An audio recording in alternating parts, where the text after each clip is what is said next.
সুপ্রিয় দর্শক, হক গ্রিনওয়াল চ্যানেলে আপনারা জানাই স্বাগত। আমার হাতে দেখেই বুঝতে পারছেন আমি কী গাছের ভিডিও করছি। সত্যি মানে লোভনীয় জিনিস। আমার একটা স্বপ্ন ছিল যে ঠিক যে বড় সাইজের হয় একটা, মানে হলুদ সবুজের একটা যে কালারটা আসে, পেয়ারাটা খেতে খুব মিষ্টি হয়, সেই ধরনের গাছ পাবো কি না। তো আমি একটা আমাদের মালদা জেলায় একটা অমৃতিতে একটা রয়েছে নার্সারি, সেখানে বলেছিলাম যে পেয়ারা গাছটা আমার কাছে বেশ কয়েকটাই রয়েছে, কিন্তু একটা ওকে বলেছিলাম যে কেজি পেয়ারা নয়, কিন্তু প্রায় কেজির মানে 500 গ্রাম হবে এরকম ব্যাপার, আর একটুখানি সবুজ হলুদ রঙের একটা যে পেয়ারা হয়, সেটা কি কোনো গাছ আছে। তো উনি বললেন যে আপনাকে আমি একটা গাছ দিচ্ছি, নিয়ে যান, তারপরে আমাকে বলবেন। তো গত বছর মাত্র 1 পিস হয়েছিল। আর এই বাগানটা, হ্যাঁ বলে দিই, এটা কিন্তু দোতলার ছাদ বাগান, দেখতেই পাচ্ছেন নিচের দিকে আমার 30 ইঞ্চি বাই 20 ইঞ্চি রয়েছে। এটা বেশ জঙ্গল হয়েছে বর্ষাকালে, আর আমি অ্যাক্সিডেন্ট হয়ে যাওয়ার জন্য আমি কিছু পরিষ্কার করতে পারিনি। তো এই যে পেয়ারাটা একদম হারভেস্ট করার উপযুক্ত হয়েছে বলে একটা সন্ধ্যাবেলায় আপনাদের জন্য একটা ভিডিও করছি আমি। তো এই পেয়ারাটা কিন্তু অনেকগুলো হয় না, খুব কম হয়, কিন্তু যেটা হয় একদম বিশাল বড়। আপনাকে দেখাচ্ছি, এর আগে আমি 2টো মাত্র হারভেস্ট করেছি।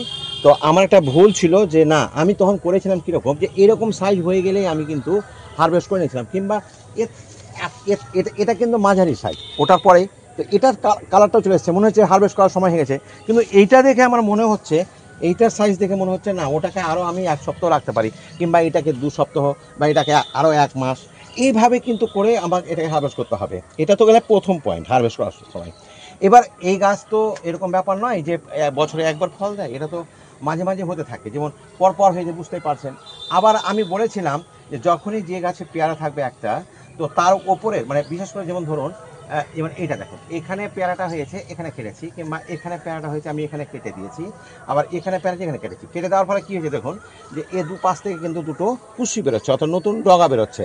কারণ সামনে যখন একটা জায়গাতে ফুল হয়ে যাবে, তার সামনে কিন্তু কোনো মতেই আপনার ফুল আর হবে না, কাজে এখানে কেটে দিলে আবার হবে হারভেস্ট করার পরে।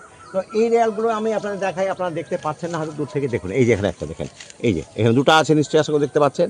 তো ওই সাইডেও রয়েছে একটা ফুল, তো নিয়ে যাচ্ছি না ক্যামেরাটা। তো আশা করি মানে হয়ে গেছে ব্যাপারটা, বুঝতে পেরেছেন আপনারা। আচ্ছা, খাবার টাবারের ব্যাপারে বলি। খাবার কিন্তু এখানে বর্ষার আগে বা বর্ষার পরে দেবেন। আর ফুল আসার জন্য বিশেষ করে আপনি 10-26 দিতে পারেন, যদি টবের পরিমাণটা বড় থাকে। আর টব যদি ছোটো থাকে, 0.050 দিলে সবচেয়ে ভালো। এখন যদি আপনি বলেন যে আপনি জৈবিকভাবে করবেন, তো কলার খোসা ভেজানো জল, কিংবা কলার খোসা ভেজানো জল, পেঁয়াজের খোসা ভেজানো জল, এবার পটাশ উৎস হিসাবে দিতে পারেন। তো বন্ধুরা, আজকে আপনাদের সামনেই আমি এটা হারভেস্ট করছি, দেখুন কত বড় সাইজ হয়েছে। আপনাকে আমি সাইজটা দেখাচ্ছি। এই যে দেখেন, দুটো হাতে প্রায় এইভাবে ধরতে হয়, বুঝতে পারছেন আশা করি। তো এই যে একটা পেয়ারা আরও রয়েছে, দেখতে পাচ্ছেন এখানে আছে, আর এখানে একটা সুন্দর বেশ আছে, আশা করি বুঝতে পারছেন। এই যে পেয়ারাগুলো দেখতে পাচ্ছেন কত সুন্দর, মানে দেখলে মন ভরে যায়। তো আজ এখানে শেষ করছি, পরবর্তী কোনো নতুন কোনো তথ্য নিয়ে আমি আবার আপনাদের সামনে নিয়ে আসবো। ধন্যবাদ।